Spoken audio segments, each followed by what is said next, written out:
Hello, hello, hello. Welcome back to another episode of the podcast that I keep renaming and never recording because I'm both horribly indecisive and extremely ridden with ADHD. As always, I'm your host, the same guy it's always been. And thanks for joining me. Today, going to do some off-season recap and projection for the roster moving forward for Alabama basketball. But first, we have to start a otherwise very positive episode on a very somber note. As you see here, we're rocking the Alabama baseball hat, right? Well, the season just died, and we got two and barbecued by UCF and Stetson. We didn't even make it to a game against the 1 seed in Tallahassee against FSU. That sucked to watch. I cannot lie. Well, anyway, on to basketball, which has never, ever, ever disappointed Alabama fans. Not once. Never in the history of basketball. Don't bring it up. Anyway, coming off of a great year in which no one was really disappointed, maybe occasionally at the end of the regular season, but hey, who the hell cares whenever you make a Final Four run? You know, that erases all past worries and concerns. All is forgiven. It's great. Don't you love it?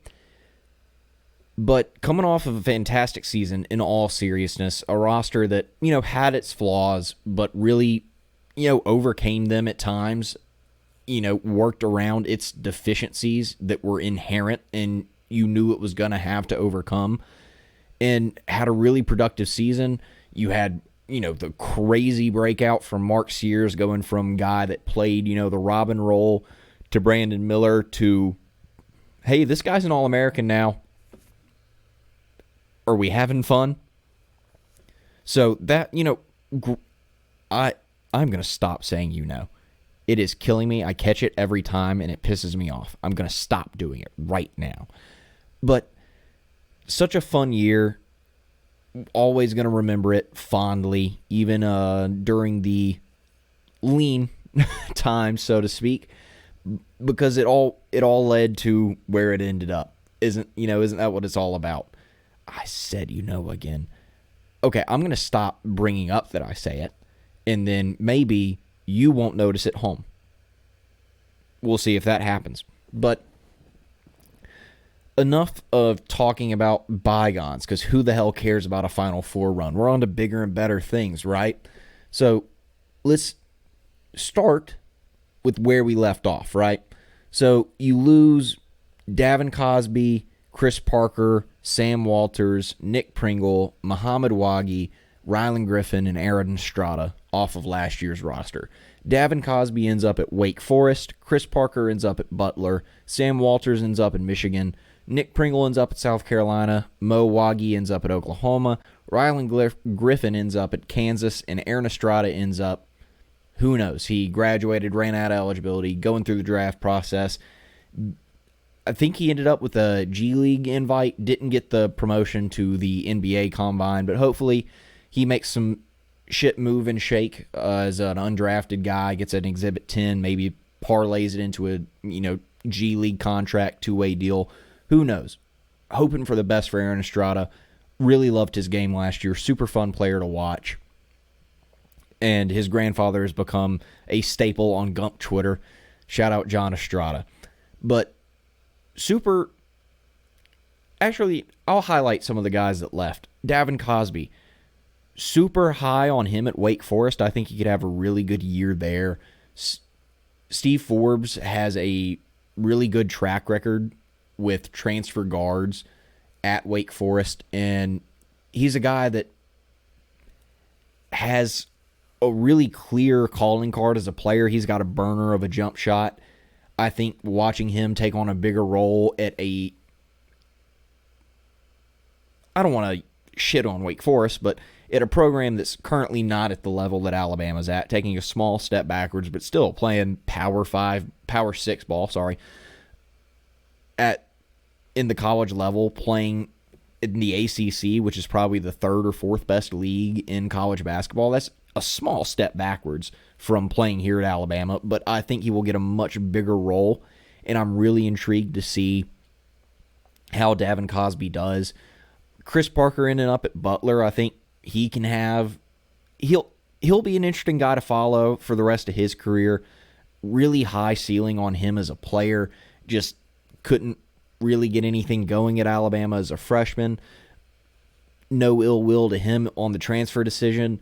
Super stoked to see what he can do at a Butler program that's been pretty dormant in recent years. Hopefully he can get them going. That'd be a cool story to follow. Sam Walters winds up in Michigan, the year one of the Dusty May era there.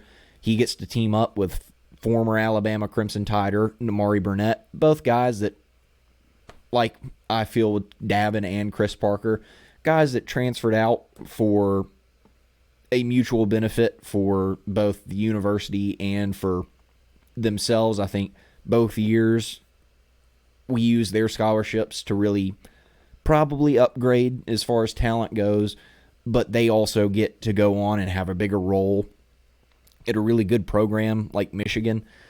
I'm super excited to see how Sam does at Michigan. Super excited to see how Namari does in year two there. Going to be rooting for them out of the Big Ten because I kind of hate every other Big Ten school, to be quite honest with you. I'm trying to think it through. Yeah, I think I just hate every other Big Ten basketball program. Yeah, I really do. Anyway, moving on. Nick Pringle ends up at South Carolina, pulling for him another kind of mutual kind of deal where it was best if he moved on for himself and for the program. No ill will harbored towards him. Really high on him as a player. I think he can have a really good year for Lamont Paris over at South Carolina. Not stoked to play against him because I feel like it's just a legacy game brewing. Those things always happen. Mo Waggy ends up at Oklahoma, another school that will be in the SEC this coming year. Should be a solid backup big for them. Rylan Griffin ending up at Kansas. This is the one where I don't feel aggressively, I'm mad at Rylan Griffin for transferring. Because I feel like we still had a really good deal out of it in the offseason. I don't think there's a Rylan Griffin-sized hole on the roster. I do think it would have been great for him to stay and to be a returning piece from the Final Four team as a guy that I think still has a really high ceiling as a basketball player and was really productive for us last year. But, hey, you know what? He's gone, and as Malachi Moore once said, if they ain't wearing crimson. But as far as the losses go, that's it. And then you've got your returnees. You got Mark Sears coming back, tested the draft waters. Same with Jaron Stevenson, but both elected to return. Huge news for the program. I think, honest to God, in my lifetime at least, Mark Sears' decision to return to Alabama might be the biggest choice by a single player for the program, aside from maybe the commitment of Brandon Miller because number 2 overall pick, program kind of changing type talent, maybe Colin Sexton. I'd say in my lifetime, those are the 3 kind of decisions that really stand out as far as a single player's decision to play for this university or to return to this university that probably have the biggest impact. It's in some order, Mark Sears coming back for this year, Brandon Miller's decision to commit and play basketball here,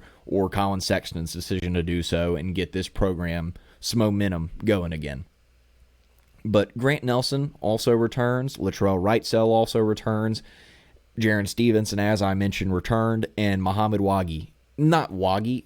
Bad typo. I don't read the script, Tyler. Just go with your heart, because your heart knows it's Mo Diabate, and you love Mo Diabate. But Mark, Grant, and Latrell are both back. All 3 of them are back for their 5th years. Jaron and Mo D, they're both coming in as second-year players. Jaron was a reclassified freshman last year, so this should be his true freshman season, but he's got a year under his belt due to that reclassification. And then you bring in transfers. Houston Millette, senior out of Pepperdine. Chris Youngblood, a 5th-year senior out of South Florida by way of Kennesaw State. Aiden Holloway, a sophomore from the Barn. And Cliff Amori, a 5th-year senior by way of Rutgers. And then you complement those pieces with your freshman signing class of Darian Reed, Aiden Sherrill, Nas Cunningham, and LeBaron Fallon. A little asterisk next to him. He was a Kansas commit, signed his letter there, had to get released from his letter. Technically was a transfer, maybe, I'm not sure. Who knows? We're going to asterisk that thing. I'm going to call him a freshman because he never played a minute of college basketball anywhere. Never even practiced at Kansas. So, hey, let's just call it the 1-for-1 Rylan Griffin for LeBaron Fallon trade. How about that? But diving into the roster, I think before we get into player-by-player type projections and overviews, just my general thoughts, I'd say the depth immediately sticks out to you. I've got it listed out here. This is really cherry-picked, so take it with a grain of salt. But if you just looked at the 8 guys that are going to be projected bench players for Alabama, don't even look at the names. Let me just read you off, short little bio, accolades, whatever you want to call it, about the player.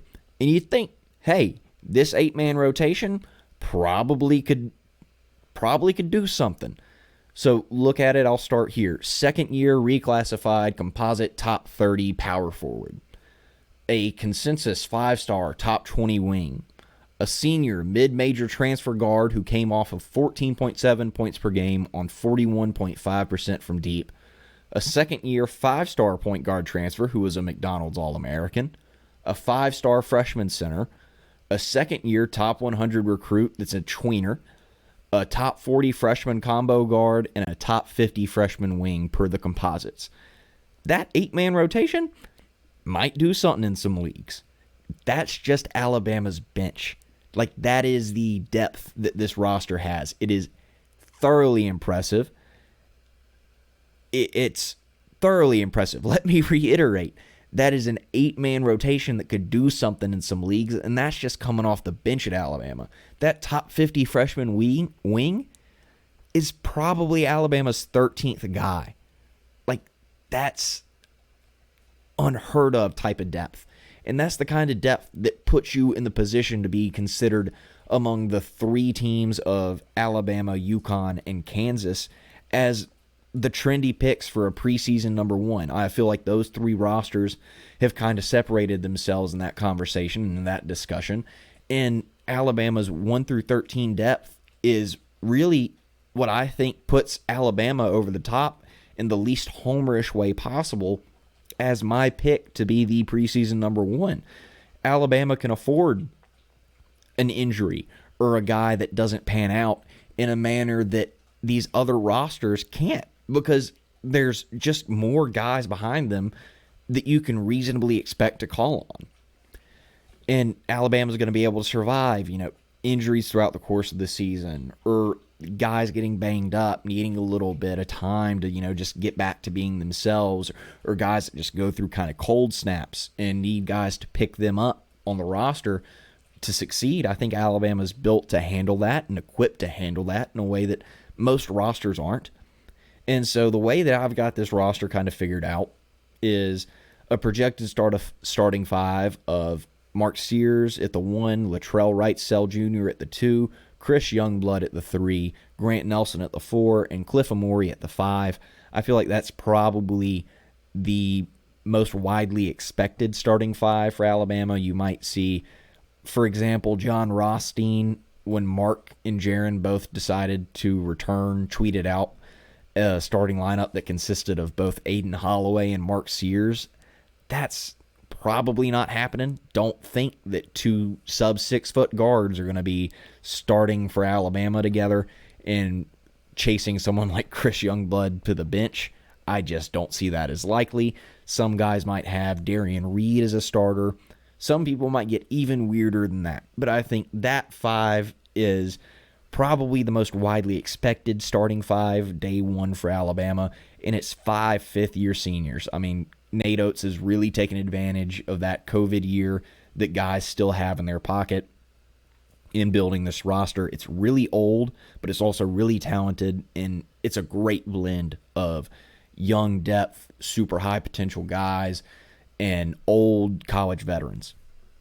But that's your starting five. I think your second unit probably consists of Aiden Holloway as your point, Houston Millett as your 2, Darian Reed at the 3, Jaron Stevenson at the 4, and Aiden Sherrill at the 5.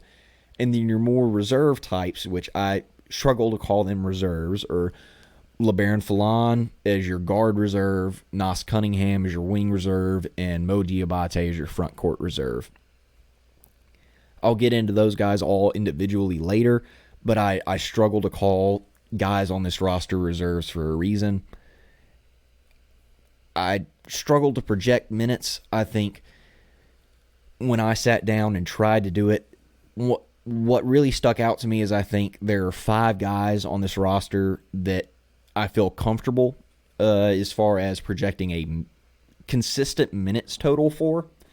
That would be Mark Sears, Grant Nelson, Cliff Amore, Jaron Stevenson, and Aiden Sherrill.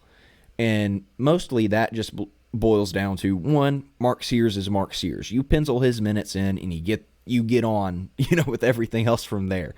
No matter what else is happening in the backcourt, Mark Sears' minutes are unaffected. That's just how it is when you're Mark Sears. And then with Nelson, Cliff, Jaron, and Sherrill, I think it's mostly a product for those 4 of the roster being designed in the manner that it is, that they have the most clearly defined and most clear-cut roles. Nelson's going to start, Cliff's going to start, and Jaron and Sherrill are your clear backups for both of those guys.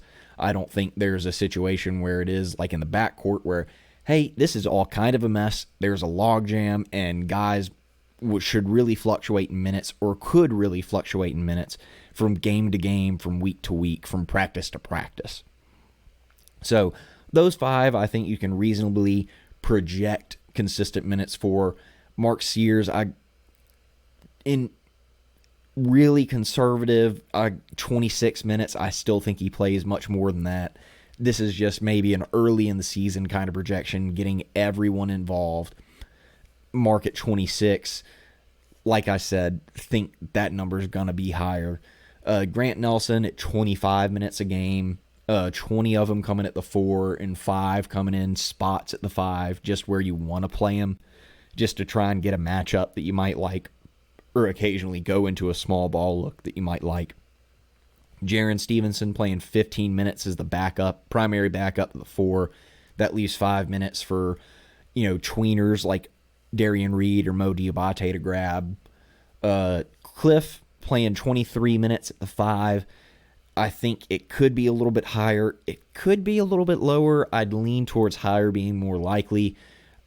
You just get conservative with minutes to 5s in the Nate Oates system. It's really hard for a big man to play at this pace for 30 minutes consistently night in and night out. That's just a lot to ask of a guy. But 23 for Cliff feels like a reasonable projection. Aiden Sherrill grabbing 12 behind him, probably on the conservative end, with giving Nelson 5 minutes at the 5. I think that may happen some nights. It may not happen others. So Sherrill's minutes could fluctuate a little bit more. And so I think that those are the 5 guys, and I'm like, yeah, you can probably pencil those guys into the rotation in these roles pretty consistently. Aside from them, Wrightsell and Youngblood I have listed as starters, but being the first guy on the floor doesn't necessarily mean you're going to get the most minutes on a given night. I think they're the best bets to get the most minutes at the 2 and the 3 on any given night, just by nature of being fifth-year seniors and having the skill sets they do as players. I think they provide some really consistent value. But then behind them, Aiden Holloway, Houston Millett, Darian Reed, LeBaron Fallon, Mo Diabate, Nas Cunningham, those all feel like guys that on any given night could go for 20 minutes. On any given night, they could also play closer to 5, and just really lean minutes depending on if someone else has a hot hand and you've got to play them, or if the matchup isn't there for them on any given night. It just feels like it could really vary, just high levels of variance game in and game out. At least at this point, where guys haven't separated or practices haven't really begun to occur, and you've got this more clear idea of, okay, wait a minute, these guys are separating themselves from the pack. We're just not there yet, And in my opinion of these guys as players, I don't see separation today on June the 1st. If you want a sneak peek as to when I'm recording this, and Alabama losing to Stetson in baseball didn't do it for you. This is June 1st, by the way. So that's kind of where I'm feeling with the rotation. Overall with the roster, I think the strengths are, as I said, old group to start. 5 fifth-year guys. Houston Millett off the bench will be a true senior. And then you've got 3 sophomores that have a year in the SEC under their belt. 2 of them were a part of a deep tournament run. The other, the former Barner, lost to Yale. Did anyone know? Did you know? Come here, come closer. Did you know that Auburn lost to Yale in the first round of the NCAA tournament last year? If you did you forget? And did I remind you? Because I think it's very important that you know that Auburn lost to Yale in the first round of the NCAA tournament last year. Anywho, I think another strength of this roster will be size and switchability. You know, even the smaller type guards, aside from Sears and Holloway, who are going to be really locked in to probably guarding the opposing team's smallest guard, just by nature of them being very small guards themselves. I mean, everyone else, Latrell Wrightsell, 6'3", Chris Youngblood listed at 6'4", Darian Reed listed at 6'7" to 6'8", Houston Millett listed at 6'5", LeBaron Fallon listed at 6'4", Nas Cunningham listed at 6'8", Mo Diabate listed at 6'8". These are all guys on the wing that are super switchable, you know, types of length and guys that are going to have the size to guard. And then obviously in your front court, Grant Nelson listed at 6'11", Jaron Stevenson listed at 6'11", Cliff Amori listed at 6'11", Aiden Sherrill listed at 6'11". That's a group of trees down there. That's a lot of length. And then you look at Cliff especially. I think the NBA measurements, he's not, you know, that listed 6'11" with his shoes off, but his wingspan is something around 7'4", something ridiculous. He's got long-ass arms, and that's why he's such an incredible shot blocker. And you know, Jaron and Grant Nelson are both in that same boat, long-armed dudes. So you've got a lot of length and a lot of switchability, and you got a lot of size.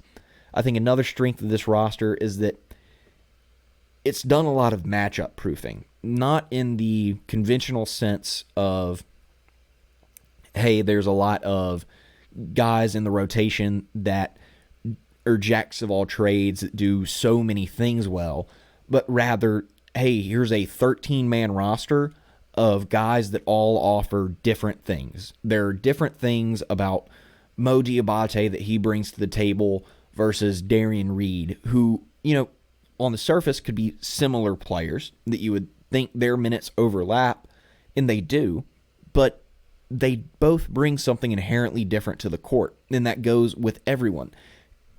Cliff Amori, his primary backup at center is going to be more of a stretch 5, whereas Cliff is going to be a more dominant paint presence.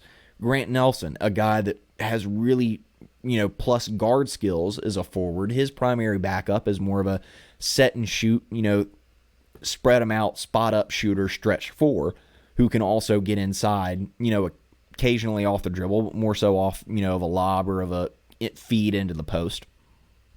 And so you've got those guys running around the court that are all going to offer something very different that allows Alabama to dictate a different style of play or match a different style of play that you want to bring to the table as an opponent. Nate Oates, I think, has done a really good job in. It's also a lot Preston Murphy, who's in charge of the player personnel and player development and talent acquisition. Both of them especially have done a fantastic job of identifying what they want to be as a roster, who they want to target, and giving themselves so many options in how to play basketball. I think another strength of this roster is that there's going to be a full offseason for all these guys to get together and gel. I think I saw somewhere that as of today, Mark wasn't back for practice yet, and Darian Reed is still off playing with the under-18 Team USA squad, which congrats to Darian Reed for making that roster. He'll be playing with them until June 9th. Mark will get back at some point, probably soon.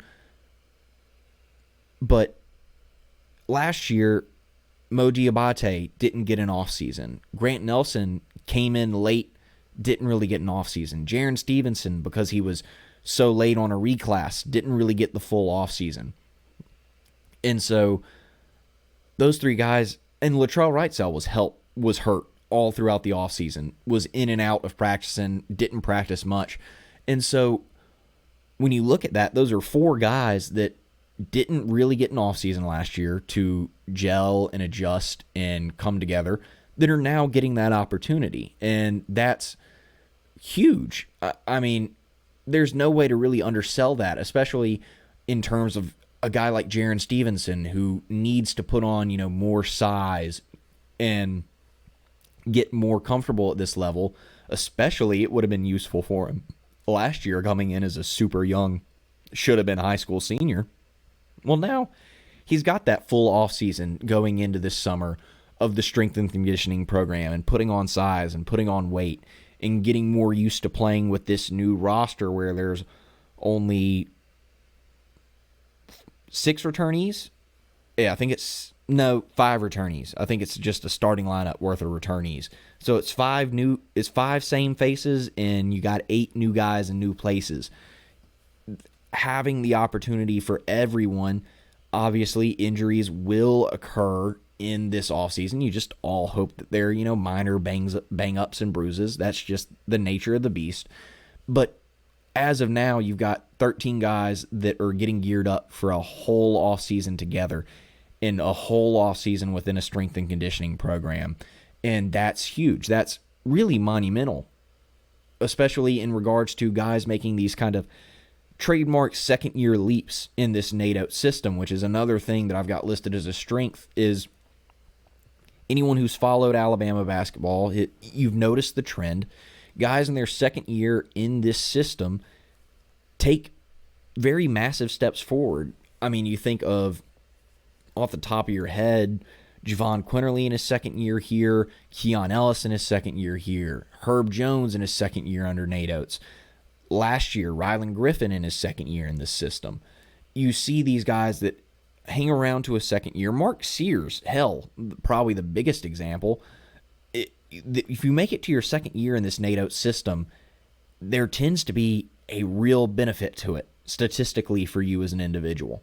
And so you've got guys going in their second year here, like Grant Nelson, Latrell Wrightsell, Jaron Stevenson, and Mo Diabate, that you're kind of banking on, hey, we might get these big leaps out of these guys, or at least expected improvement. I'd say less so for Latrell and Mo D, and we'll get into the reasons why later when we get into more in-depth player-by-player analysis. But then, as I listed before, the depth to withstand is a key piece of this roster. Whether it's a guy having a bad night, a guy having a bad week, a couple guys going cold on a given night, a guy getting banged up and he's going to be out a couple weeks. Just all the things that are going to get thrown at you throughout the course of a college basketball season. This roster is so deep that you can really adopt a next man up mentality. And that's not super common in college basketball just by nature of the fact that it's really hard to find guys to put at the end of your bench that can play. Like last year and the year before, Alabama went into the season with 12 scholarship players. They didn't have a 13th guy. 2 years ago, halfway through the season, Davin Cosby reclassified and filled it mid-year. Last year, Kai Spears took a scholarship as a walk-on. So it's hard to find a roster full of 13 dudes who can play. And that is absolutely going to be a strength of your team when you have that depth that not many other teams are going to possess. It's just an inherent advantage.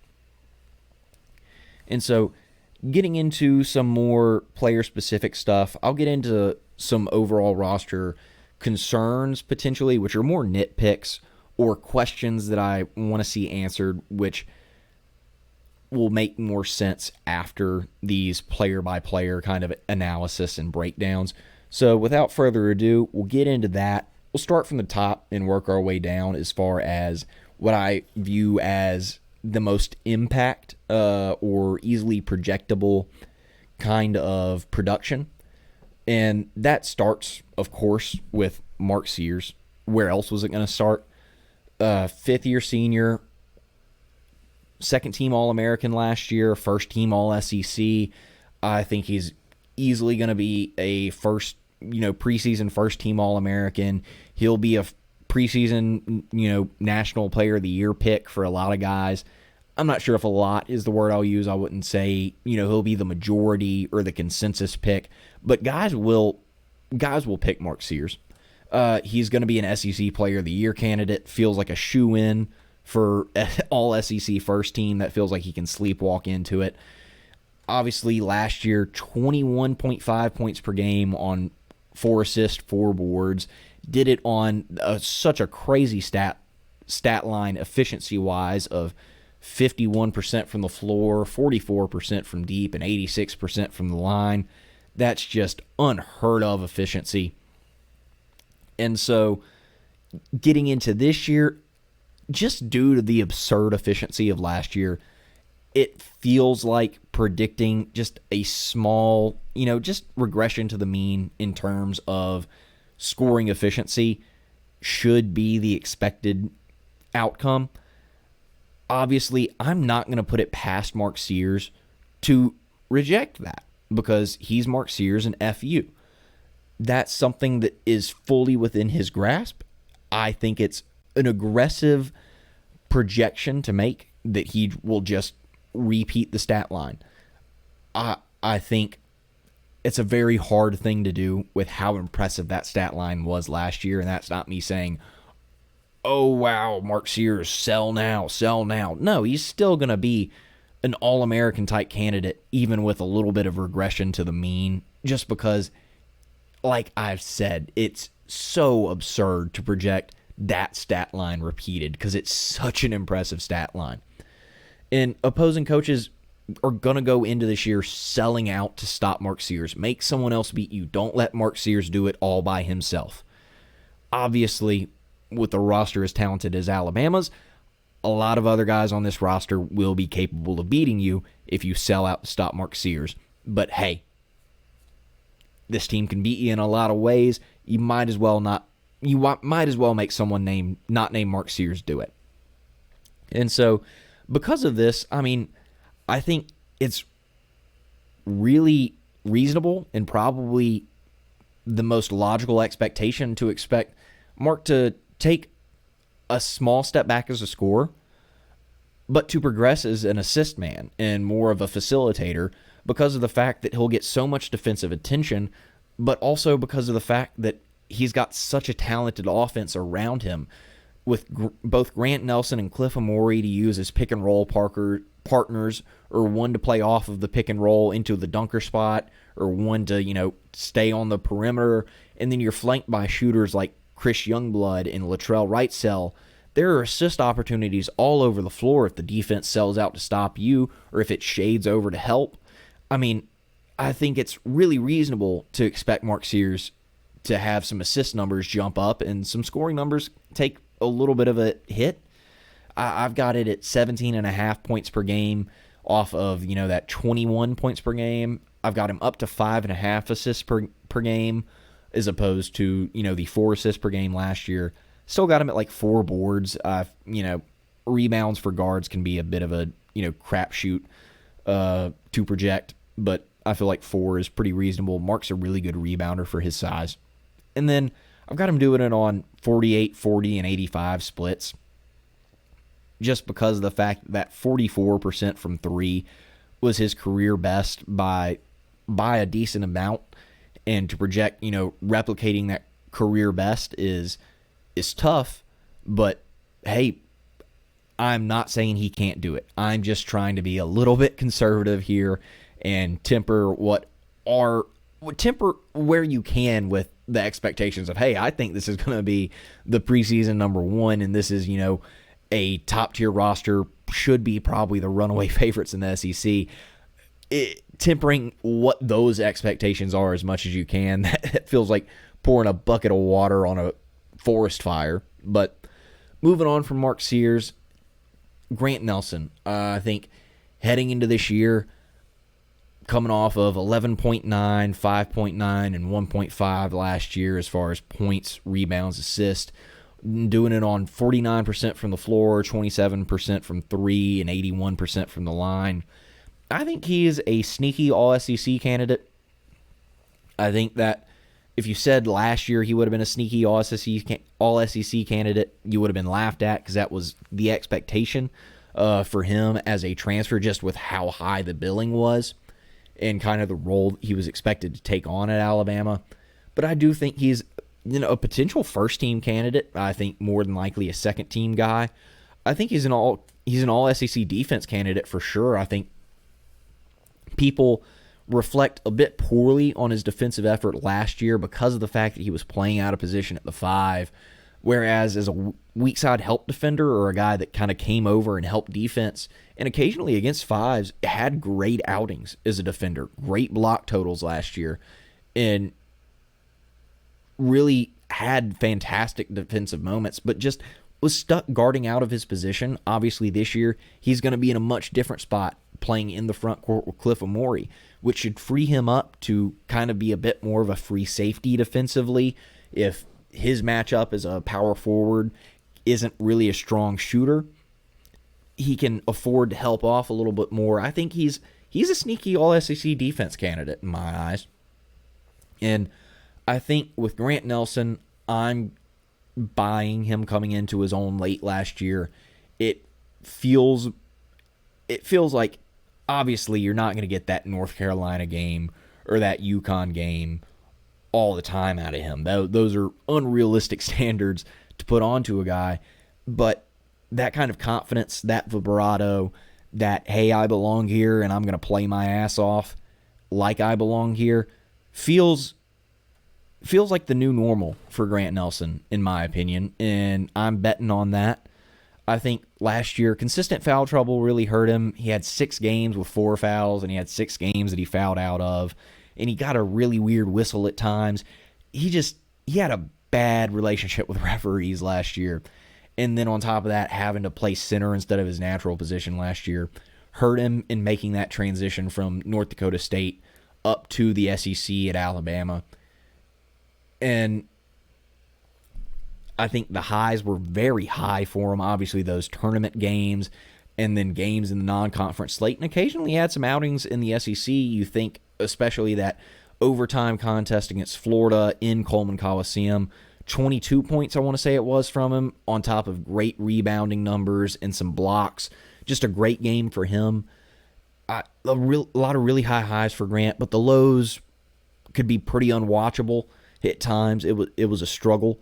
But like I said, I'm just really buying Grant Nelson in year 2. I think that line that I've projected looks like 14 points, 7 boards, 2 assists, and a block to a block and a half per game on much improved splits, 51 from the field, 31 from deep, 83 from free throw line. I think, he'll improve his totals. I think he'll look much more comfortable. I think the non-box score stats, he'll just look like a much better player this year. Even though it'll be a smaller uptick in counting stats than one would think, I think that's also because the roster around him will just eat up, more opportunities. There's so much more to go around with so many more scores all around the floor. So those are my thoughts on Grant Nelson. Cliff Amore coming into this season out of Rutgers, 5th-year senior. I think he's an All-SEC second-team candidate as the center. I don't think anyone's really going to pass Janai Broom up at the 5, even if that is really kind of the designation for the All-SEC teams. Granted, there's like 8 dudes on All-SEC teams now. It's weird. The voting sucks, but that's neither here nor there. I think he's an easy Defensive Player of the Year candidate in the conference, and he feels like a shoo-in for first-team All-Defense in the SEC. He's a 2-time All-Big Ten defense guy, 1-time second-team All-Big Ten, consensus top 15 guy in the portal, top 3 center, posted a 12% block rate last year, a 12.7% block rate, let me not sell him short, which was good for 3rd nationally. And he's averaging double digits as a scorer in his career, which I feel like goes really underrated because of how good of an offensive player he is, that he is a career double-digit scorer, which as a center is like upper percentile. Like a lot of centers in college basketball don't score like that. And so my projections for him, I think point blank, he's going to be a guy who's got a level of impact that goes beyond the stat sheet. I think just with him altering shots at the rim that aren't blocks or just drives that just get, turned into floaters, or guys stopping to take a mid-range bucket because you'd rather not visit the paint when Big Cliff is in there. Like, those kinds of things that aren't going to show up in the box score, I think, will really continue to just show the value of Cliff Amore as a piece for this team. And most of that value will translate in defensive efficiency numbers, which is a team metric and not an individually kept thing. So I think his impact as a player is going to relatively go beyond the box score. Like I said, his presence to alter shots is one thing. His ability to block shots is another. And then he's a great rebounder, which is something that Alabama didn't have at times last year, especially, with Grant Nelson being the only true big man on the court, with that favorite starting lineup down the stretch where Rylan Griffin was your starting power forward. Like, there wasn't a ton of length on the floor.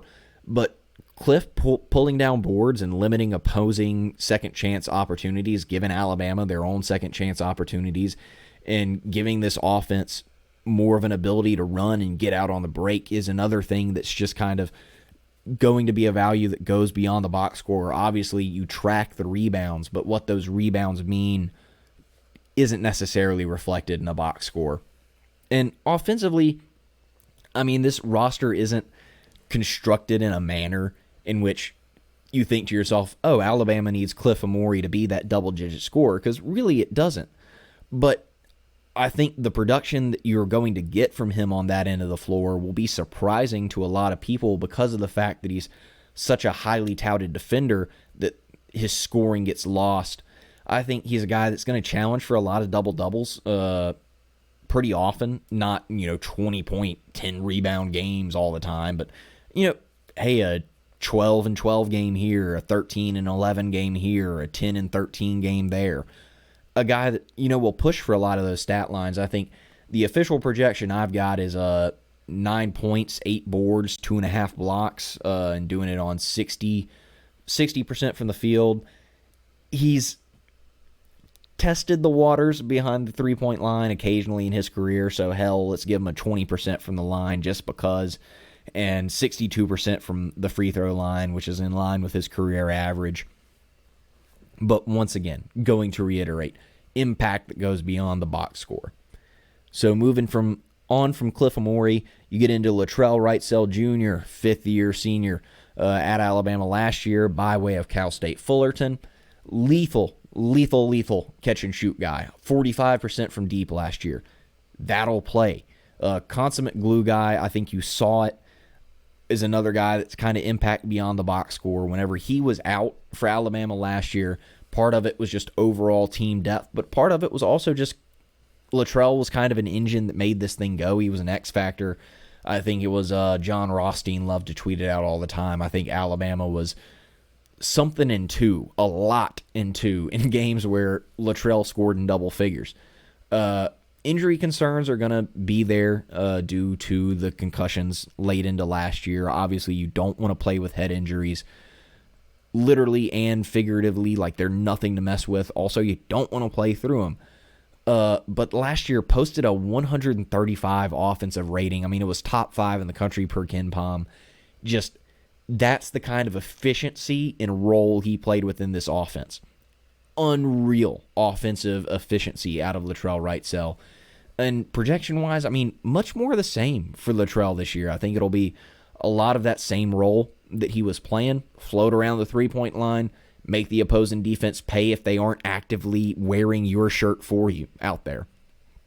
Mark Sears comes off the drive, kicks to Latrell, bang, in the words of Mike Breen. You can also run him off the screens off the ball, get him going in some actions. Just a lot of the same for him. Just patrol the perimeter, hunt for your shot, and, probably around that same volume of 5, if not a little bit more attempts per game. Obviously, 45% from 3 is extremely difficult to match in the same way that Sears shooting at 44% is extremely difficult to match. So I'm expecting, a little bit of regression there. But still, as long as he's over, at 40%, if not a little bit over, on 5 attempts per game, if not a little bit more, then he's doing more than enough in his role in the offense as a floor spacer that just really, really, really you do not want to come off of and help defense, or you do not want to end up in a situation where you're having to rotate over to Latrell Wrightsell. You want to be in his face at all times because he will, in fact, make you pay, and he would love to do so. So I think, once again, going to be an offensive rating darling, just playing in this offense in his role. I think, and with more size around him this year in the lineup, he should be put in more advantageous positions as a defender. Last year, like I said, with that kind of favorite lineup down the stretch when he was healthy, where Rylan Griffin was playing in, the de facto 4 and Latrell was playing the de facto 3, he was having to guard some guys that you really didn't want him guarding, so to speak. If you had the choice, you'd rather him guard 2 guards that are more his size, less so than, the traditional 3s in this league. So with that opportunity this year with a guy like Chris Youngblood, who's got the bigger frame, a bit more athletic, to play off of and to take that responsibility as the guy that's playing more so the 3 and taking on that defensive responsibility of the more athletic wing that's got more size, I think Latrell's going to be, he was already one of the better defenders on this roster last year. I think he will continue to be one of the better defenders on the roster this year. And I think being able to guard guys that are more so within his size and not playing up, essentially, so to speak, is going to really be beneficial for him on that end of the floor. The projected line I've got on him, 10.5 points, 2.5 boards, 1.5 assists, shooting 43 from the floor, 42 from deep, 90% from the line, which would be a big hit to him as he was perfect from the line last year. Maybe he'll miss a couple this year. But that brings us on to Chris Youngblood, another fifth-year senior by way of South Florida.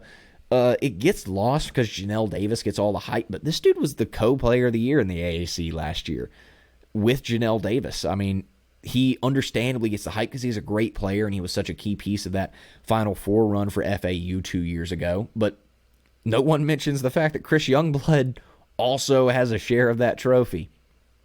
But he posted a 119 offensive rating last year, 41.6% beyond the arc, 15 points per game.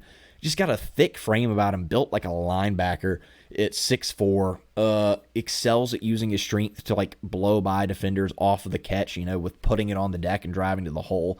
And he's a plus defender. Didn't really get asked to guard the opposing team's best perimeter option, but did very well on defense in the role that he was asked to do. And I think knowing this level of competition that you're moving up to and the talent on this roster, I think it's in everyone's mind that, hey, you're going to have to bring it on defense to stay on the floor. And Chris Youngblood's got the tools to be a really good defender, not because of necessarily the, length that a guy like Rylan Griffin possessed last year within a similar role, which I'll get into later, but more so just the frame that he's got. He's got a lot of strength and he's going to stay in front of guys because of the fact that you're not going to be able to push yourself by him. That's not going to happen. But so getting into that, kind of similarity, I think Youngblood is probably the most clear-cut Rylan Griffin role, so to speak, type guys on the roster. When you look at it, I mean, Rylan produced around 11.9, I want to say, points per game last year and did it on 39% from 3. He was a little bit better than Youngblood was last year as far as his conversions at the rim. I think he was closer to 60% inside of the arc, whereas Youngblood was, I think, still sub 50%. But a lot of that was the fact that Youngblood took a decent amount of mid-range shots. He wasn't the 60% from point blank and 40% from mid-range. I mean, he was a great mid-range shooter. I think he was probably closer to right around 40%. I want to say it was 49.8 was the exact number that I remember seeing on him at the rim. So Rylan was a little bit better of a finisher at the rim. I think part of that is playing within the Alabama system with so much spacing leads to better looks at the rim for certain guys. But then again, I think part of that is Rylan might just be a bit better of a finisher at the rim. I tend to believe that. But Youngblood's a bit better of a shooter than Rylan. Has been doing it for a bit longer than Rylan. Has more consistency than Rylan, game in and game out. I think you could see at times with Rylan last year that he would have real ups and real downs. But I think though they've got different styles of doing it, they accomplish the same things, so to speak, on the basketball court. Whereas, Rylan was the threat opposite Latrell Wrightsell on the wing last year that, hey, you could kick it to him outside of the arc, but he would put it on the deck and get to the hole. I think Youngblood is that guy this year, aside from Wrightsell, that, hey, he'll put it on the deck. He won't have any hesitation about it. If you close out too hard on him and he's got you on your heels or overcommitting one way or the other, he's not going to be afraid to drive the cup. So the projected line I've got on him, 11 points, 4 boards, 3 assists. He's a pretty good playmaker, really good assist to turnover numbers for him last year at USF. I think on top of that, going into a 5th year of college basketball, you expect guys to take care of the ball and see the game, a bit slower. I've got him doing it on 47, 40, and 83 from the floor.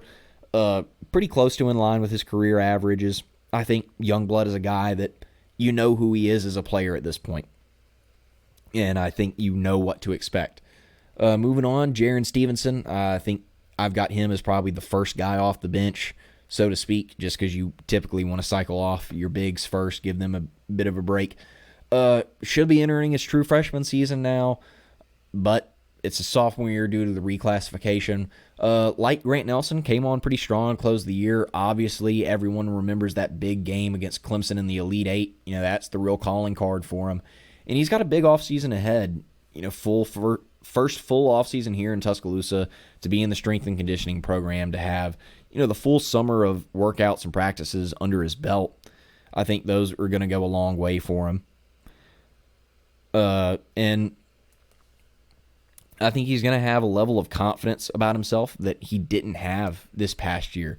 He was a bit more timid of a guy. I think you saw it in his demeanor. He's a more quiet guy naturally, and I think that translated to the basketball court as a reclassified freshman, that he was honestly timid on the court at times. Wasn't very assertive, just wanted to blend in, stick in, and I think that was something that in an article on Bama Online by, I think it was Charlie Potter, that had that one, that his father, says the same type of thing, that, hey, he wanted to fit in. He wasn't, trying to take over or be an alpha dog. I think heading into the year 2, that's a level of assertiveness that I think you'll start to see from Jaren Stevenson. I think especially coming off the momentum of that Elite Eight game where he was, a hero. I think that's a real confidence builder heading into this offseason, heading into this next season, that knowing, hey, I'm going to be Grant Nelson's backup again. I'm going to have, my minutes are going to be limited behind him. I've got to get mine when I'm in. I think that's going to be a real thing for him this year, and I want that to be a real thing for him this year. I think the 2 biggest aspects of his game that you see immediate room for improvement and the potential improvement are his 3-point shooting and his defense. He was 31.7% from beyond the arc last year, which, nothing to scoff at from a 4. More than enough as far as doing the job in the Nate Oates system of, hey, you want your power forward to be able to space the floor so that you can play your center at the dunker spot, but you bring 4 other guys out. 31% does that. But I think an increase in that percentage, which feels likely, he's got a good jump shot, still adjusting, getting more reps in. I think you find him closer around like 35, 36% from 3 this year, and hey, that's really going to be something. That's going to be really efficient for him. And I think last year for him, defensively, Needed to sip my drink before I say this in the nicest way possible. Left a lot to be desired. I think, thankfully for him, the overall team defense was really bad, and Sam Walters was also noticeably extremely bad on defense last year. And so that took a little bit of the pressure off of him, which, hey, he was a reclassified freshman that came in late in the summer and was playing as a big man. Like, it's one thing to reclassify as a guard. Obviously, it comes with its own challenges, especially offensively, more so because of the fact that, hey, the game is so much faster at this level. But defensively, reclassifying as a guard isn't a huge undertaking. As a big man, hell yeah, you bet your ass it is, especially this day and age with so many COVID seniors that were floating around last year that are going to continue to float around this year. Alabama's got 5 of them on the roster. It's a big step up going from junior year basketball in high school and on the AAU circuit playing, the 17Us to, hey, here's a 23-year-old man, go guard him. That's a pretty tough assignment. And so, hey, there's no shame in a bad defensive outing your freshman year when it should be your high school season for you as a big man. I'm expecting with a full offseason in the strength and conditioning program and a year under his belt at this level that he'll be a much improved defender going into next year. I don't think he'll be a plus defender, but I think average is what you can really expect, and I think that's very, very reasonable. And I think offensively, he's going to more than make up for that because he's going to be a real challenge to deal with for, even starting, caliber power forwards for opposing teams whenever their minutes line up, if Grant Nelson's in foul trouble or this, that, or the other. But especially if he's on the floor with another second unit big. I think the skill set that Jaren Stevenson possesses offensively, especially now that he's going to be, more aggressive on that end of the floor with another year under his belt, I think is going to be a real challenge for a lot of guys to deal with. He's probably one of the better, backup fours in college basketball for my money. The line that I've got on him, 7 points, 3.5 boards, half an assist maybe half a block sprinkled in there. I've got him doing it on 47, 36, and 75, which is a big jump in efficiency for him from last year. I think he was closer to like 40, 30, 70. More so, which I think that's really where you see the improvement for him is, not a huge counting numbers jump, but hey, within the same role, he's going to be much more efficient and much more aggressive, and he's going to bring you a lot more consistency defensively, which is everything that you could ask for from him this year.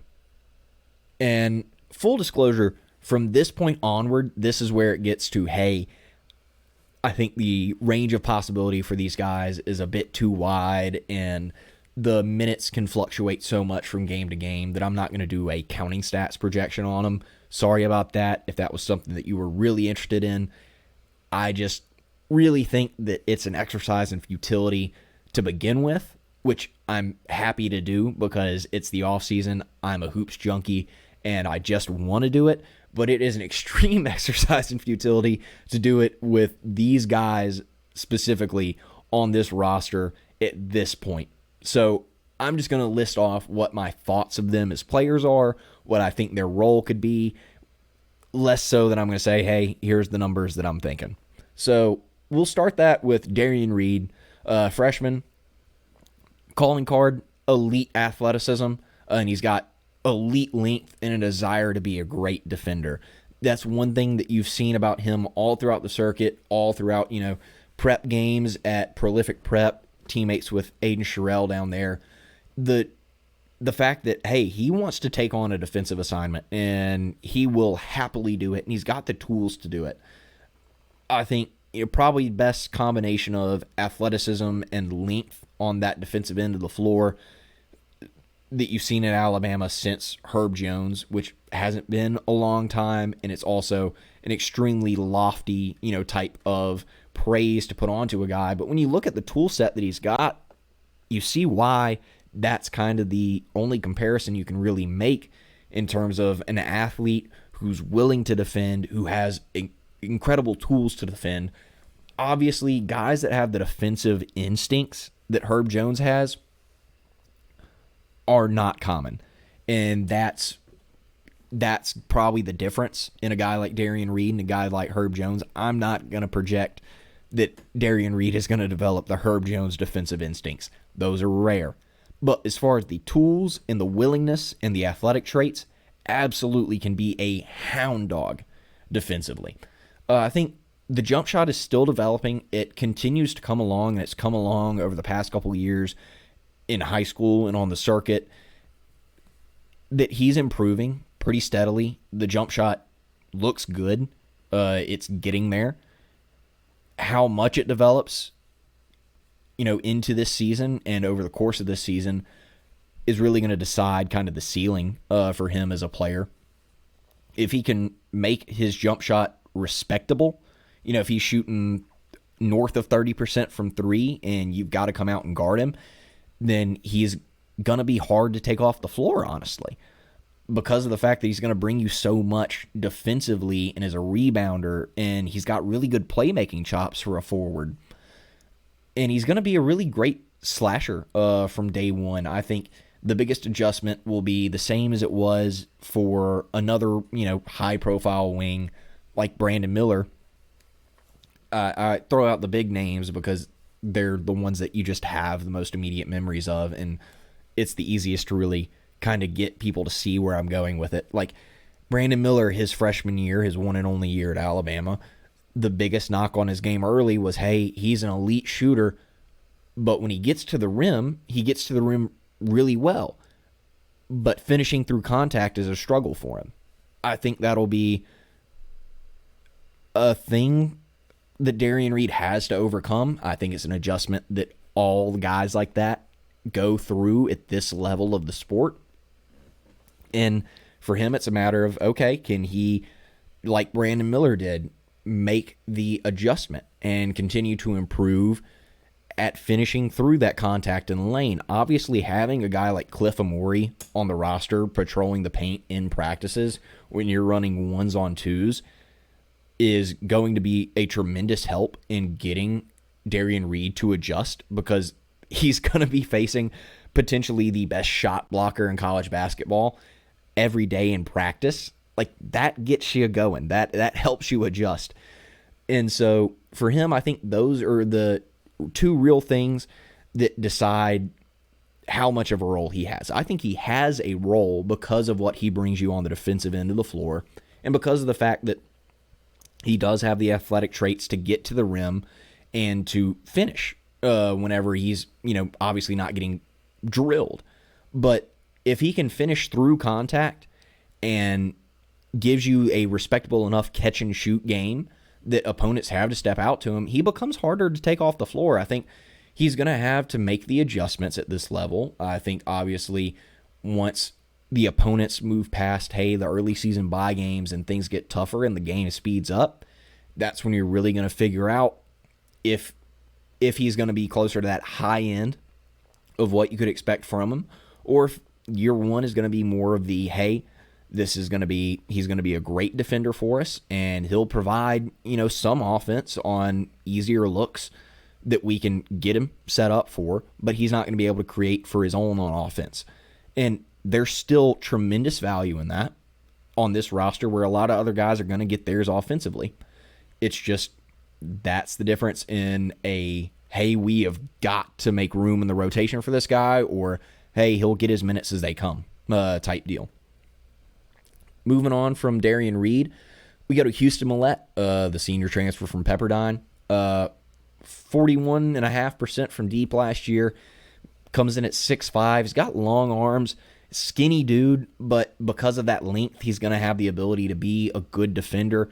Occasionally, he'll get a matchup where a guy's just got a lot of strength on him and might blow by him. But, hey, that's the give and take with basketball. And according to everything Nate Oates has said about him in interviews since he committed, it's, hey, he's all in on winning, what he can do to contribute, especially on the defensive end of the court, because, hey, he's a smart enough kid to realize to play on this roster with this much talent, I'm going to have to defend. So those are all really encouraging signs. And he's a guy that's shown he can put it on the deck, get his own shot as needed, and he can initiate for your offense. Similar to Chris Youngblood, that he's been doing this for a while, is a combo-ish type guard that he knows how to take care of the basketball and he knows how to set his guys up occasionally. Still more of an emergency ball handler as a primary, but could be a really good secondary ball handler on the second unit. To me, he feels very comparable to Latrell Wrightsell coming in last year, as a guy who I highlighted as, hey, he's taken a lot of shots from beyond the arc, off the dribble, or shots in the mid-range that we aren't going to have him take. And you see that he's doing it well. Like, Latrell Wrightsell was shooting 38% from three on 6.3 attempts per game at Cal State Fullerton the year before he transferred. Houston Millette's not quite there at that volume, but very similar in the sense that you can see a world where the system that we run at Alabama and the talent that's going to be around him to set him up for shots and to get him more spacing could lead to an uptick in a shooting percentage for him beyond the arc. And like I said, a guy that can be a good second ball handling option on the second unit. He's got some success off the dribble as a shooter. Probably not going to be seeing him take many shots off the dribble, but he's got that in his bag. It may come in handy every now and then, in the same way that it's come in handy every now and then for Latrell. Aiden Holloway is going to be our next guy, the sophomore transfer from the Barn. Struggled overall last season after the earliest, part in the bye games and whatnot, whenever the competition really ramped up.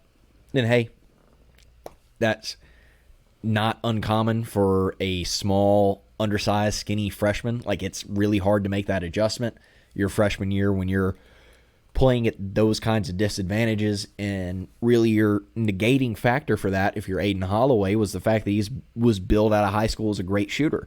Last year at Auburn was just a tick above 30% from three, which isn't going to play for a guy that's small. It's not going to negate kind of the impact of his other hiccups and hard adjustments to make as a freshman at this level. I really believe that going into this year, that 30% is going to look like an anomaly, in the same way that for Mark Sears, his freshman year at Ohio, he shot sub 30%, I want to say. I think it was like 29 point something from three. Obviously not sub 30% in a crazy manner, but one of those percentages that when you look back at his college career, you're going to say, oh, wow, that's not the player that I remember. That'll be what Auburn probably chooses to try and remember him as whenever he turns his career around at Alabama, which is probably the worst nightmare you could have as an Auburn fan. And don't worry, any Barner that may be finding themselves listening to this an hour or so in, which that's a crazy thing to do, but I also would be paranoid of a player doing bad at Alabama, transferring to Auburn, and then doing really well. Like that that is not what you want. You do not want a guy that struggled for you going to your in-state rival and doing really well. So I get why they are in this, hey, we're going to trash the hell out of Aiden Holloway mode, which is a severe turnaround from last year beginning going into this offseason before you hit the portal of, hey, there's a lot of better basketball to be played for him. But on that note, yeah, there's a lot of better basketball to be played for him. I think playing with a change of scenery, going into his second year at this level, playing within the Alabama offense in a less pressure-filled role is going to take a lot of pressure off of him, and it's going to result in a massive uptick in his efficiency as a shooter. Last year, one of the things that he was great at, despite a really rough year, was he took care of the ball extremely well. and set up his teammates extremely well. I mean, as a freshman, you're talking about a 22% assist rate and an 11.9% turnover rate, which were both ranked nationally, and were both, I want to say, top 20 in the SEC. I mean, that's really impressive for an undersized freshman guard to take care of the ball and to set up his guys. That's going to play, especially given the fact that he did it without being able to put pressure on the rim. Like, he did not, I think he only took like 80 shots inside of the arc all year last year. Just 80 shots inside of the arc. And shot pretty putrid in those attempts. That is going to be the biggest thing for him, is can he really begin to take anyone off the dribble and get to the rim and convert at an acceptable rate going forward as an undersized guard in that kind of Mark Sears mold. I think he'll improve a bit in that regard this year. I think he needs to put on a lot of size before he becomes good. I'm so sorry. Not used to rambling like this. To become a really good driving force as an undersized guard, you're going to need weight behind you to do it. But he really doesn't have that right now. I think what you look for him this year to do is, hey, can you command the offense on the second unit as the primary ball-dominant guard? And if you can't, okay, then you're going to have to shoot the three at a high enough clip to function off the ball as a small guard. And Alabama's made two small guards work before. Javon Quinterly and Mark Sears 2 years ago shared the backcourt a ton. Both undersized guards, and it worked because of the fact that Javon Quinterly was able to put pressure on the rim, and Mark Sears was such a great shooter that he had enough gravity to survive off of it. You know, that'll be the trick for Aden Holloway is, hey, this year, is he just a shooter? And is he going to function more as an undersized two guard that can occasionally, you know, that he can take the ball up the floor? Sure, no problem, but he's not going to be able to put pressure on the rim. Or is he a guy that, hey, he makes a really big step forward and he's going to be able to put a little bit of rim pressure out there on the court and collapse some defenses and set his guys up for the drive and the kick or finish it himself occasionally? That's the question. That's the real question with Aden Holloway. Is he going to maybe approach that ceiling of improvement, or is he going to be closer to the floor of, hey, we're just bringing you in to see if you're the shooter that you were billed as coming out of high school, and if you can be that shooter that you were billed as well as a guy that takes care of the ball and is a pesky defender for his size, in honest truth. If you can do those things, okay, great. We're still going to have a role for you. But that's going to be the difference for Aden Holloway. Moving on, Aiden Sherrill, the freshman center out of Prolific Prep. I think far and away he was the best center in the high school class for what Alabama wanted and what Alabama needed out of a center. He's still pretty raw, as are most big men. It's just the nature of the beast. I think his jump shot, which is probably the most intriguing piece for most Alabama fans looking at him as a prospect, is, hey, center that can shoot. Five out anyone? It's coming along. It's not a finished product, but it's further along at his size and his age than the three-point shot is for most guys. I think it's still, progressing and coming out further and further. And I think he will be able to get the job done, much in the same way that Noah Clowney did 2 years ago, and Jaron Stevenson did last year, and Grant Nelson did last year, where they don't shoot what you would call a good three-point percentage, but they shoot good enough to make the defense account for it and to spread you out. That's what you're looking for in year one from Aiden Sherrill. I think in terms of rawness, Same kind of deal with Jaron Stevenson, where there's kind of the lack of aggression offensively. I think for Aiden Sherrill, he would get caught being passive on offense a bit too much for a guy that's 6'11 and could really challenge to get his own shot, both as a lob threat and as a guy that could space the floor and occasionally put it on the deck.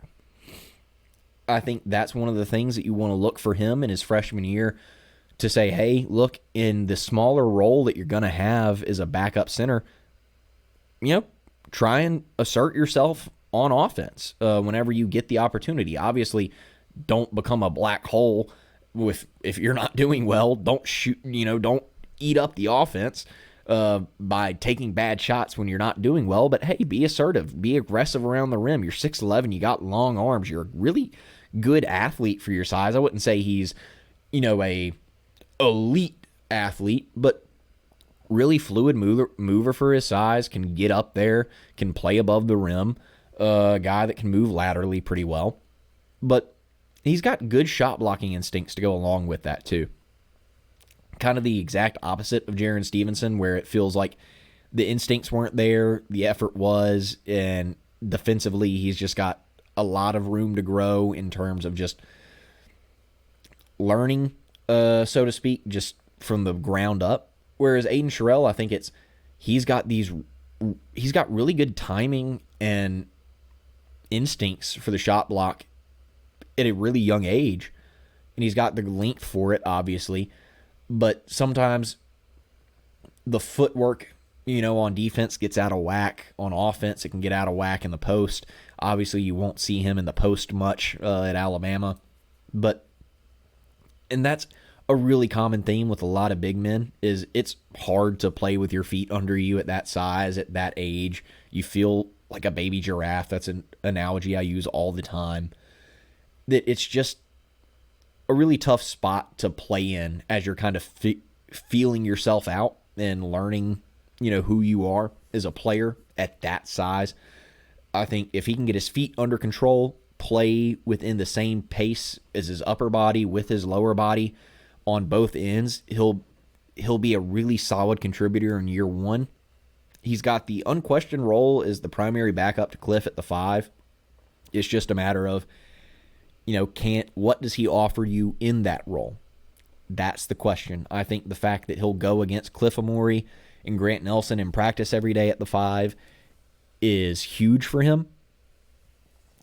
As far as his development, getting comfortable guarding SEC 5s, and being able to figure out offensively what works against guys in this league. When you're going against, one of the best shot blockers, if not the best shot blocker in college basketball, in Cliff Amori, if you can get it done against him, that's going to give you the confidence to get it done against anybody, truth be told. And so, moving to little Mo Diabate. Now he's the only Mo that matters. The quintessential spark plug guy, right? You bring him in off the bench for energy, he's going to give it. Excellent rebounder, excellent defender, really good playmaking skills for a guy his size as a tweener forward. Still likely another year from getting that jump shot to you've got to respect it level. And I think that is the difference in him carving out a consistent role in the rotation. In a world where Darian Reed doesn't exist, I think there's still a more consistent path to playing time for Mohamed Diabate than what currently exists. But in a world with Darian Reed, he's going to need to bring something offensively to stick on the floor. So I do still think there will be games where it's Darian Reed's not producing well today, he's having an off day, Mo, go get him. Or there will be moments in time where it's, we really want some defense right now. We feel like we can get some length on these guys. Let's put Mo and Darian in at the 3 and the 4.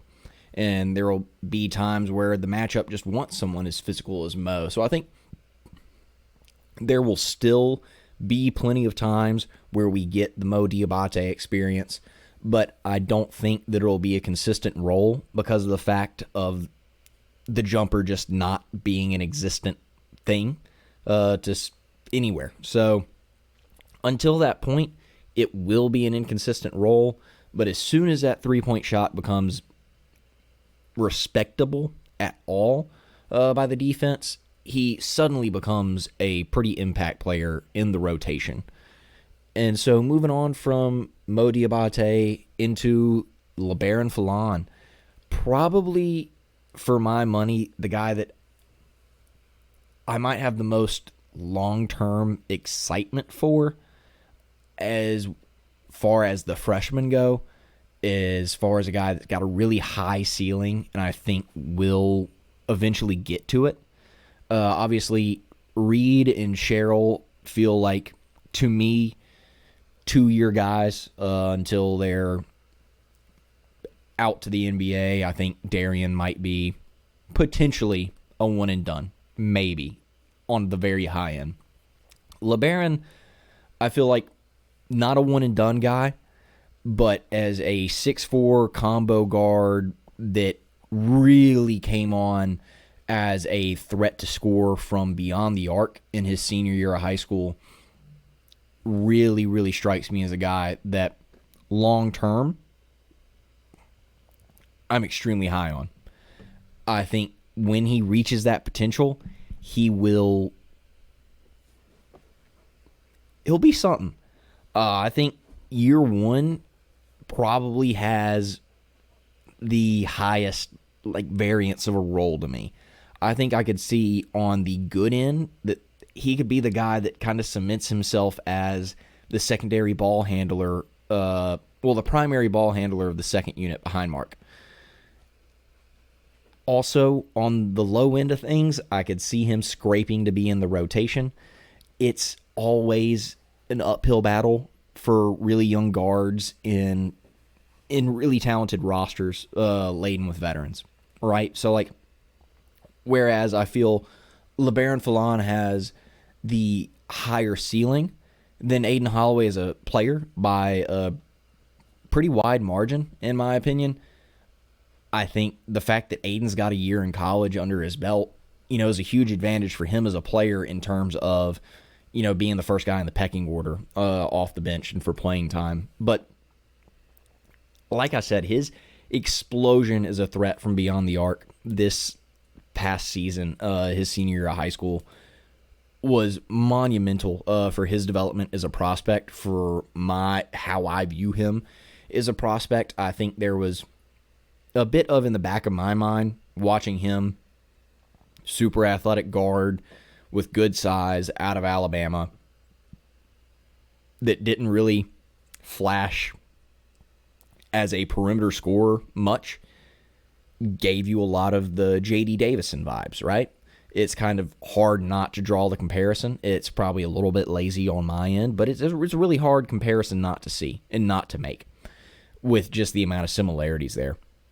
And so for me to see him move to Link Academy, move to a prep school, face better competition, and really improve as a player on all levels was huge. In my opinion of him as a player, I think it is one of those things that I think nationally got him a lot more buzz, and I think you saw him become a guy that really moved up the rankings to become a top 40, top 35, borderline 5-star candidate by the end of this thing.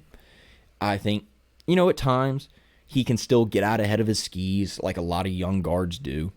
You try and play so fast, you try and make so many plays that you get yourself into trouble. I think right now he profiles more as a scoring two guard, more so than a point guard. I think he said in his own words plenty of times that he wants to be a point guard. I think coming to Alabama and getting the opportunity to be behind Mark Sears this year is, that's really what he wants. And I think that's really what's best for him long term as a player, is if he can really develop as a playmaker and as an offensive initiator, and Mark's a great guy to learn behind. If he can develop that aspect of his game, then he really becomes this guy becomes a legit NBA prospect as a guard. If you can think of him as a point guard instead of a shooting guard. As a shooting guard, I still think there's league upside there just because of how good of a scorer I think he can be and how good of an athlete he is. But if you throw on the fact that he's a real playmaker and you can trust him with the keys to your offense as the point guard, that really opens up for him long term.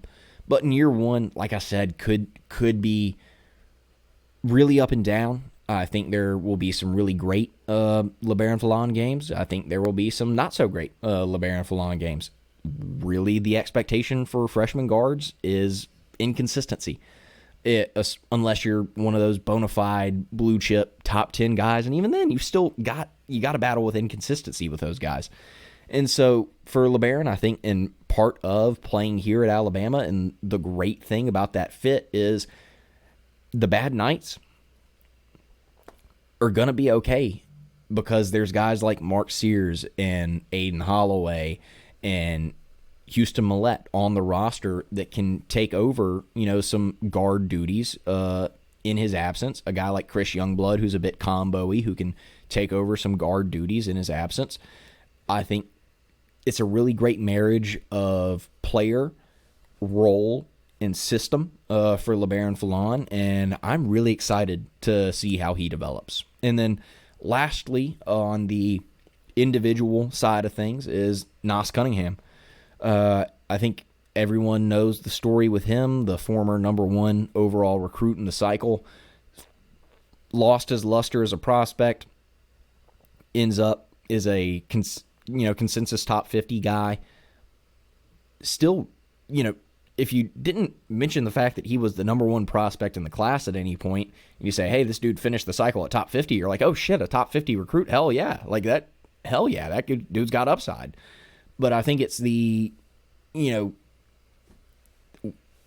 lack of luster or kind of like the post-hype on a prospect that, has a lot of people down on Nas Cunningham nationally. I think within the program, I think a lot of Alabama fans, naturally have already penciled him in as the 13th guy. In my opinion, he is still the 13th guy on the roster, but I'll get more into that kind of moniker in a minute. But him as a player, I think he's a highly gifted scorer when he wants to be. I think a lot of times he plays really passively with the ball in his hands and doesn't really work to get the ball in his hands from off the ball, which is a 6'8" guy with a smooth, buttery stroke, really good athleticism, and, the ability to put the ball on the deck like he has. You got to be more assertive, especially at the high school or the OTE level. And he just wasn't. And it's odd. It's odd to see that. And I think, he's got a lot of room to grow defensively. He's got, the length and the positional size to be a solid defender. He's got to put on a lot of weight, very similar to Sam Walters was last year in that sense. He's going to get bullied by some older guys that have, the frame to just push him around. He's scrawny. But, I think the system at Alabama for him should really help him offensively because of the fact that he could play so passively at times. I think, the nature of threes in the rim forces you to be pretty aggressive.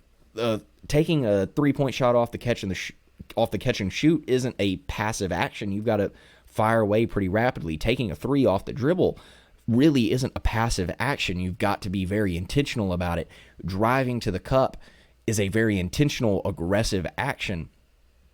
And I think that will be very, very good for Nasir Cunningham's development as a player, is forcing him to be offensively aggressive in hunting for his shot and hunting for a good shot and not just settling. But so in terms of like, hey, he's the 13th guy on the roster, it's not because like he's bad. No, not that. Like obviously he needs to put on some weight, and that will be, a big thing for him this year. That will be a severe limiter for him. But I think he's the guy that's buried on the depth chart and the 13th guy in everyone's mind because, look along the wings. He's got Latrell Wrightsell, Chris Youngblood, Houston Millette, all three seniors or two of them are fifth-year seniors to contend with for playing time. Then behind them, you've got Darian Reed to contend with playing time for. So there's four guys in, that's 80 minutes of playing time at the 2 and the 3 to go between them. And that's four guys right there, right in front of him that are going to contend for it. And then Aiden Holloway might play a little bit off ball. And then LeBaron Fallon might play a little bit off ball. And we like to play 3-guard lineups under Nate Oates. So it's one of those things that calling him the 13th guy isn't, hey, he is the least talented guy on this roster, clearly. It's, hey, no, there's just a lot of guys in front of him. Like if he was a point guard or a center, it's not as clear cut because there's not so much of a logjam in front of him for playing time. It's just where he's at positionally that really makes him the clear-cut, 13th guy. And I still think he can carve out a role because of the fact that he's such a gifted shooter, and he's got such a smooth release, and he's got such great length that, he could play a Sam Walters type role in year one, where he's just a catch-and-shoot guy with the size to space the floor, get some of your longer athletes out in space and away from the rim. And he's also got the athleticism to, make some stuff happen in the transition. So it's one of those things that I wouldn't write him all the way off. No. But he's got a really, really tough uphill battle to any sort of significant playing time because of the group in front of him. But I think he's aware of that, and I think he knows he's a bit more of a, let's use a year, maybe two, to get yourself back, so to speak, in terms of breaking bad habits, in terms of getting back to that caliber of player that you were heralded as initially as a recruit. And so that's all 13 guys on the roster right there. And so that leads me into the final segment of this, which is just kind of the questions and potential nitpicks with the roster. Obviously, question number one that immediately jumps to so many people's mind when you consider the overall talent of 13 guys who could legitimately make an argument for minutes is, how do you keep everyone happy in a locker room where only 5 guys can be on the court at the same time? There's only 200 minutes in a game to go around, and there's only one basketball to play with. I get the concern.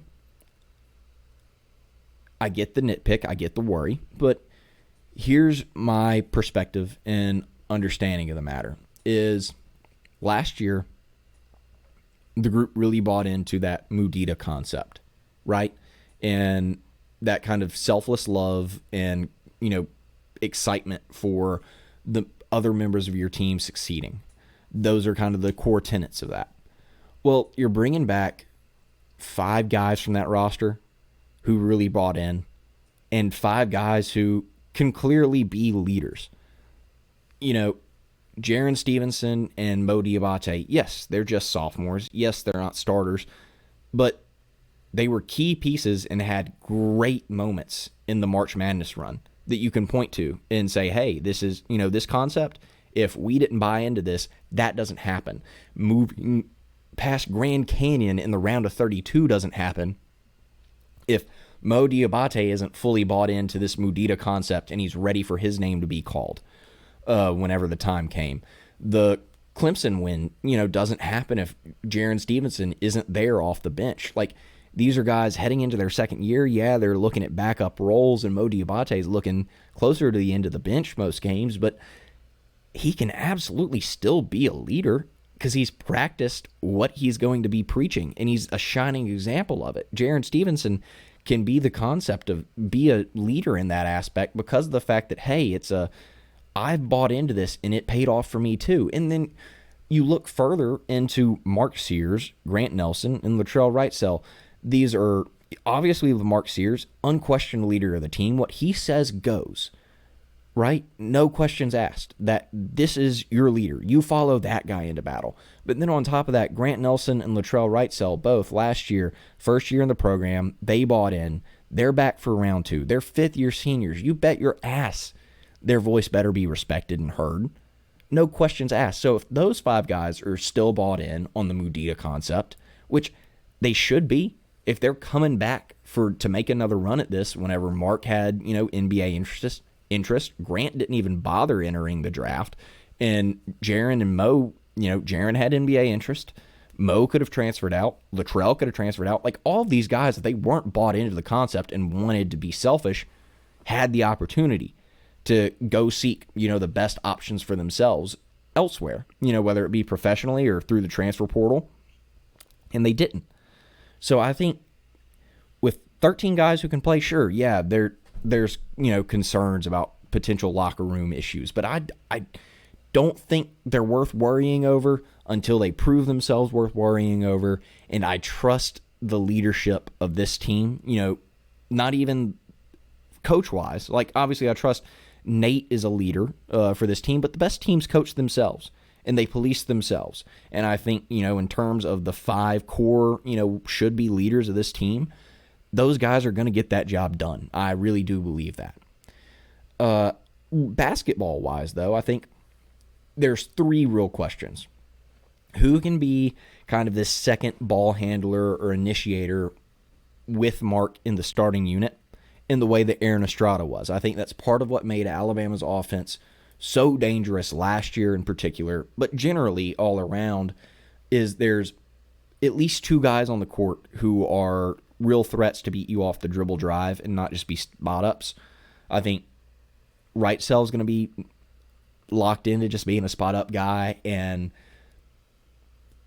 Cliff Amore isn't going to beat guys off the dribble. So those are 2 guys gone, and Mark Sears can't be your first and second ball handler. That's not how that works. So you're looking at Grant Nelson and Chris Youngblood, and the question is, okay, of the 2 of these guys, can one or both of you step up to be a guy that, hey, ball's coming back to you, Mark, drove, kicked, didn't work out, or hey, we're on a second chance opportunity.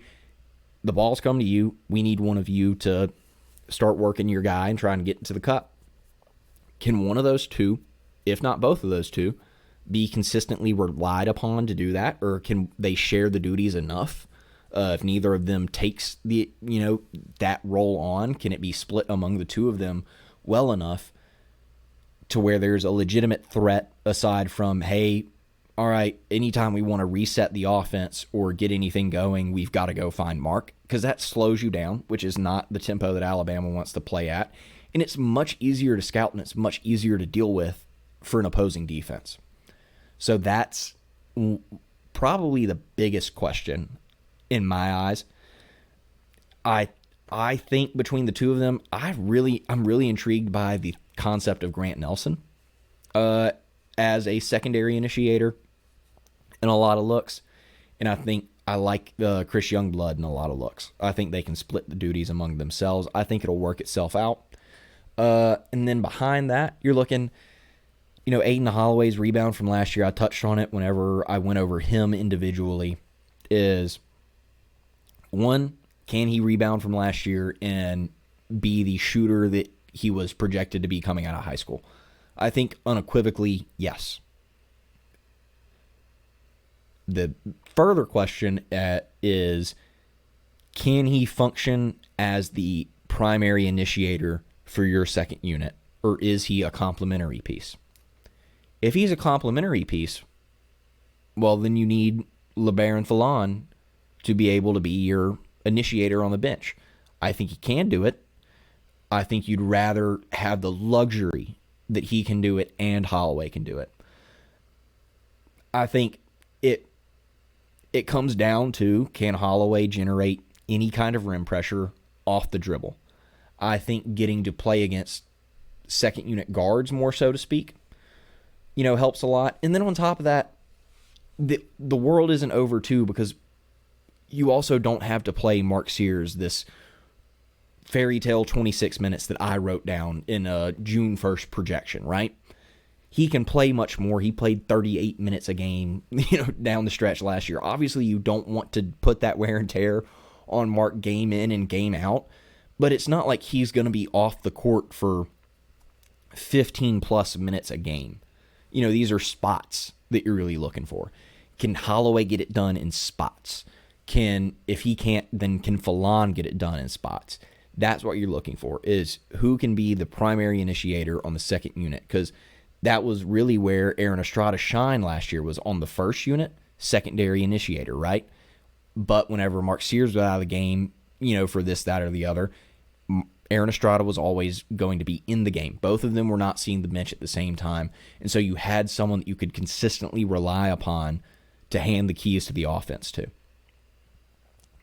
And then finally, and I think this one's extremely nitpicky, do Grant Nelson and Jaren Stevenson get their fouling issues under control? I think unequivocally yes. I think a big issue for them last year, one, both adjusting to this level of competition, not easy. And then two, both didn't have an offseason, also not easy. And then three, both of them were playing with a god-awful defense around them that put them in very advantageous situations, so to speak. They were put in conflict a lot. They were forced, at times they weren't forced to pick up bad fouls, but they picked up some stupid ones, and the defense just didn't help them out. Like, nothing was made easy around them defensively. Grant Nelson also got just a shit whistle last year, like one of the worst in college basketball, someone that consumed a lot of it. Grant Nelson got called consistently for some of the weirdest fouls of just what you would, like, refs anticipated so much of Grant Nelson's fouls when they weren't. It was unequivocally bad for him last year. Obviously, hopefully in a second year in this league, as refs have become more familiar with him, obviously it's not really a thing, but it's a thing that, you get a more beneficial whistle as a, more widely, highly regarded player. Grant Nelson, because of what he did in March, might start getting more of that benefit of the doubt. But yeah, I fully believe they get the fouling under control, because they're going to have a better perimeter defense in front of them. And then on top of that, you're pairing them with Cliff Amore and Aiden Sherrill at the 5, who are both really good at cleaning up around the rim. Cliff Amore, in particular, is, one of, and I've said this a million times, the best shot blockers in college basketball. That's going to help you defensively if you're Grant Nelson, because you're not having to be the rim protector anymore, and you get to play off of an elite one. If you're Jaren Stevenson, you're coming in now in less situations where, oh shit, Grant Nelson's already in foul trouble. Well, now I'm in my head because I need to stay out of foul trouble, and that's the easiest way to pick up a foul. If you've ever played basketball and you were in your head about not committing a foul, I promise you, you know it as well as I do, that you immediately go and commit a foul. So it's one of those things that I think it's a trivial thing. I think it's still one of the nitpickier questions you could pose, and it's one that I kind of forced myself to really analyze this roster and go after, and that's kind of the last question I could raise. I think anything else, this roster, you can't really point out any holes or flaws or fundamental concerns beyond any of this, and all of this is pretty super nitpicky, but that's to be expected for a preseason number 1 type roster, or they're the types of rosters you can't poke holes in. And so I think that will conclude this episode. It's a long, massive son of a bitch, so thank you for sticking around. If you did, I really appreciate it. And if you have any other questions or comments, or one thing I said that you don't agree with, or something that I didn't mention, obviously feel free, comment, leave that below. I love the discussion at this point in the preseason of college basketball, especially around Alabama basketball. I'm as excited as anyone. I am itching and scratching for the season to get here. Hopefully we get to see a secret scrimmage or two get opened up. I'll sneak in through an air vent, and then really mostly that charity exhibition that you can always put on the books. Last year was at Wake Forest. Hopefully there's like a return trip for that, and they'll be coming to Tuscaloosa this year, and that'll be open for people to come in and get to witness and get their first glimpse at this team, to which I will be there beating down the doors before they open them up. But without any further wasting of your time, thanks for sticking around. I really appreciate it, and Roll Tide.